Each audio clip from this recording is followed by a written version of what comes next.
Hello, everyone, and welcome to The Lobby, GameSpot's weekly hangout here at 2 p.m. Pacific. We kind of thought Danny O'Dwyer might still be in the intro video. It's a bittersweet episode. It is our first without the great Danny O'Dwyer. He's gone on to do new and exciting things, and we wish him the best. But the show must go on, so I'm Mike Mahardy. I'm your host now. And I'm here, as often is the case, and will often be the case, is Peter Brown. I am still here. Yeah, and your beard is much less bushy than I'm used to. Yeah, it was pretty big. It was getting up there, but I got a lot of hair on my head. It's weighing me down. It's more than me. And Rob Handlery. Hey. What's going on? I can't really grow a beard, so. I feel like I comment on Pete's too much, just beard envy. I love it. We're going to have kind of a long episode today. There's a bunch of smaller segments we're going to get through. But yeah, so stick around, I guess. You'll know when it ends. But yeah. Anyway, we're going to start with Bioshock Remaster, which is out this week. I guess there's 2K's calling it a Bioshock celebration or something. What anniversary is it? Is it an anniversary? 10th? Yeah, it's 2006, Bioshock. Sure. Yeah, maybe that was the occasion, but it's on PS4, Xbox One. Mm-hmm. I guess we were talking about like Bioshock's legacy, kind of, because people have not talked about Bioshock enough at this point. I think you guys are both fans of the series. Yes. Political commentary, environmental storytelling. Ayn Rand. Ayn Rand. Ayn Rand. Ayn Rand. Yeah, it's, I think the general consensus, I don't know, still, like, maybe you guys would disagree. I still like the first the most out of all three. The first hit me the hardest. Yeah. And I actually was late to the game. I mean, I played all three, but having been so when Bioshock Infinite was like being teased and like on its way to become released, I was like, oh, I got to go back and play these. So I played them all in a row, and man, that first one like had such great twists in the story. Just that world was so engrossing. Yeah, I mean it was definitely one of my favorite games all the way through that game too. Like the ride was like for real. Like I don't know, so many movies or games and anything you could agree on is like, oh, there's a drop here. I didn't feel that way at all with that game, like all the way through. Yeah, it was like a really impressive like collection of set pieces put underwater, which was kind of novel at the time. Like we hadn't seen a lot of that. But then you coupled it with this whole Big Daddy Little Sister thing. For me, that was the iconic experience of the original game that just still sticks with me. And I guess they didn't wear it out, but they sort of, it ran its course. So I understand why it didn't continue into Infinite. But yeah, that's really what stood out for me. That was like a pretty, the moral choice was so real, right? And yeah. Yeah, you had the twist, the would you kindly twist, which I guess I won't spoil if you don't know it by now, but it doesn't really, it's marked for kind of being the one that actually looks at like what it means to play games, if you want to get really deep into it. But still, like I played it I think 2 years ago again, and I haven't played the remastered version on PS4 or anything, but it still holds up really well in how it feels. Like it's still a little jarring because there's not any auto aim, which or maybe there is like that minuscule one to help you, but it's very, very kind of unforgiving if you're not accurate. Obviously, you can use plasmids and whatnot in addition to just conventional 1940s, 50s weapons, but it held up like really well from what I played. And obviously, 2, you return to Rapture. 2 is the one that I like, not to be contrarian, but I actually think I like it more than a lot of people. You contrarian prick. Yeah. It was way different. Thanks for shrugging off the insult. Just continuing. Yeah, it was way different, right? I mean, it had that horror feel to it, where already there's like chaotic splicers, right? Is what they call them, all around the world. But then you have this.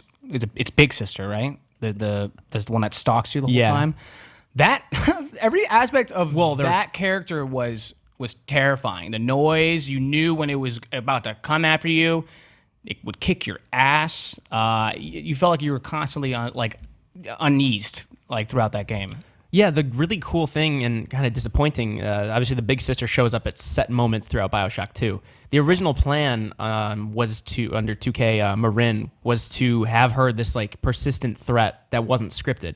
Kind of like if you played Resident Evil 3 Nemesis, the Nemesis randomly will bust through walls and doors. Screw that. And I mean, that makes that game a novelty, but I almost wish they hadn't like shirked that and just kept that. If they made like 2, the one where she's constantly chasing you, you're just almost always worried about your well-being even more than you already were. I thought that would have been a cool design conceit. That sounds pretty cool, thinking of it in the same terms as Resident Evil 3, because the Nemesis was definitely a game changer in that regard for that series. Yeah. And like Minerva's Den's probably one of my favorite DLCs in general. The team who, like 2 of the members on Fulbright Company who did Gone Home, they're working on Tacoma. They did Minerva's Den. Steve Gaynor was the lead designer.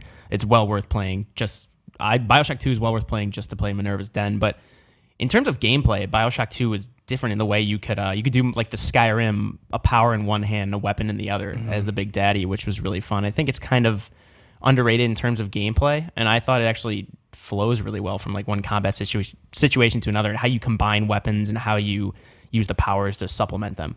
And I think that's like one thing the game doesn't always get talked about. But I think it's just overshadowed by the first Bioshock. I didn't play Bioshock 2, but I know the conversation around it is sort of like, yeah, it's the lesser of those first two games. How did it fall short in a lot of people's eyes? I think it was just the story was almost like, felt like it was lingering in Rapture too long, and they didn't really make use of the fact that it was cool that you were a Big Daddy, because in the first game you don the Big Daddy armor later on, right? And it slows you down, and that was kind of cumbersome from what I remember. Like a moment or two, right? It was like a chapter, if that. Yeah. But Bioshock 2, I feel like it's a very fun game. I just don't think it changed things up enough to warrant this hanging around in Rapture, giving you a glimpse at like this world that, Rapture, the first one was interesting because you're figuring out why it crumbled, and like you're kind of seeing it happen in the process as well.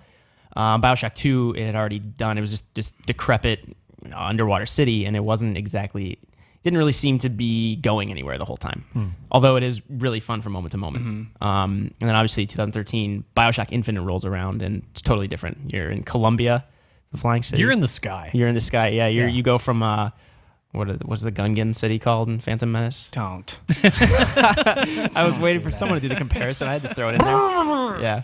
Well, with like their rebreathers that they wear. Yes. Yeah. I was a huge fan of that game, despite the Phantom Menace. No, I said game. I know. Jerk. There was a game.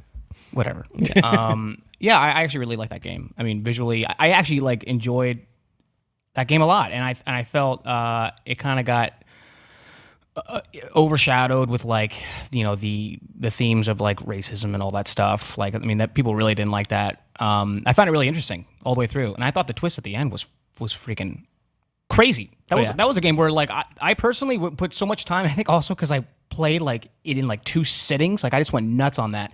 Damn. So it was like I just went nuts. I had really well paced. I didn't know what it was. I was laid off at when I was at my last job, and I had nothing to do. Fond memories of apply for job or play Bioshock Infinite. Let's escape.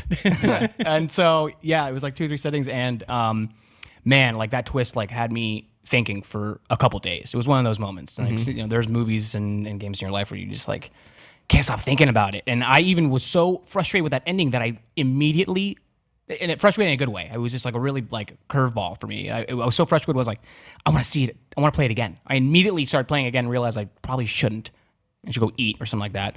But I just wanted to see all those find money, all those motifs and foreshadowing things from that game all the way through. Since in the first few seconds they were doing stuff like that, and I thought that was just really great. But visually too, it's a stunning game. Yeah, especially for its time. I'm assuming you played it as well, Peter. I did. I never ended up finishing it, but I definitely really liked what was there. It was impressive to me how they could sort of make the game feel like Bioshock, but have it in such a different setting. With all of that mobility stuff thrown on top, I thought that was really rad. I like those sort of mechanics in games.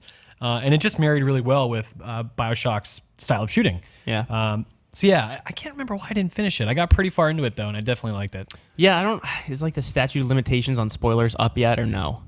Like, probably not. I don't want to. It is a cool twist. I don't want to ruin it for if there are people. Yeah, we'll do the twist. The remaster's out this week. If you haven't played it, go play it. I think it's well worth it. Right. It gets gruesome, as you can see right here. Oh my God. Nun setting herself on fire. Yeah. It gets right away when you first get the skyhook and you jam into the guy's neck. Oh, it's wild. Yeah, and it just starts spinning in his right. like jugular.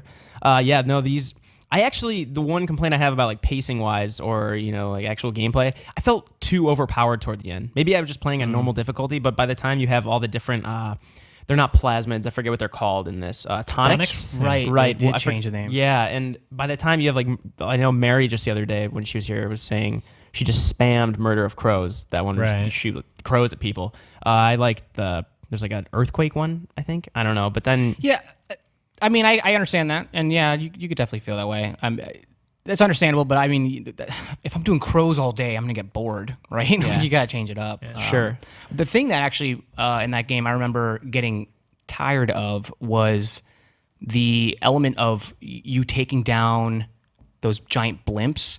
Oh yeah. Was that like toward the? I think it's like 3/4 of the way. That was a big fight toward the end. It was like an aerial. And it's like it was just really repetitive, and it felt like it was kind of half-assed. But yeah, in general, that was a very unique game compared to that franchise. I respect them for changing it up so heavily. What can we do different?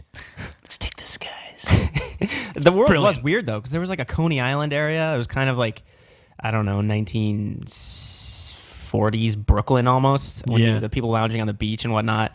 It delved into some like things in terms of like racism, and then also like no Irish people allowed in these bathrooms. It just felt very much like that era of America, like fear of immigrants and whatnot. Wasn't there like some high society like party scenes? Right. Infiltrate, and I actually thought those were pretty cool. It was like a masquerade kind of thing. Yeah. I thought it mixed it up.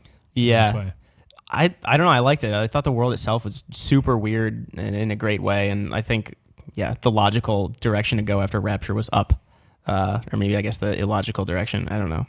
I'm not an architect of sky cities, but I don't know. Do you have any intention of returning to those? Well, okay, so if you didn't have like 90 other games you need to play and getting ready to play 90 other games and traveling to China and Japan like you are, would you return to these if you could? Or do you not have any interest? Yeah, no, I'd actually really like to. I think it's been long enough, and I never gave Bioshock 2 a shot, so it'd be fun. I'd like to. Yeah, I might. Yeah, if I were to pick one, I would probably start with 1 again. I mean, of the 3, right? It's like the most notably different and is somewhat modernized, I guess you could say. Start at 1 and see how you feel. Yeah. I would still like to do 2 again, to be honest. Like I kind of forget those moments with Big Sister, but I remember like being frantic and like running around and stuff, and I just remember enjoying that element. Yeah.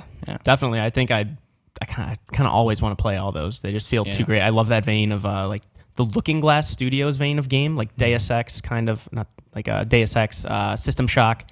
Like now Dishonored has like Bioshock influences, kind of the first-person shooter, but very much more measured pace to it and like almost adventure aspects. But yeah, that's Bioshock Remastered Collection. Tell us in the comments below if you plan on playing either of them, or I guess any of the 3 in the near future. Tell us what your favorite is. Tell us why you don't like 1 or 2 or Remastered, and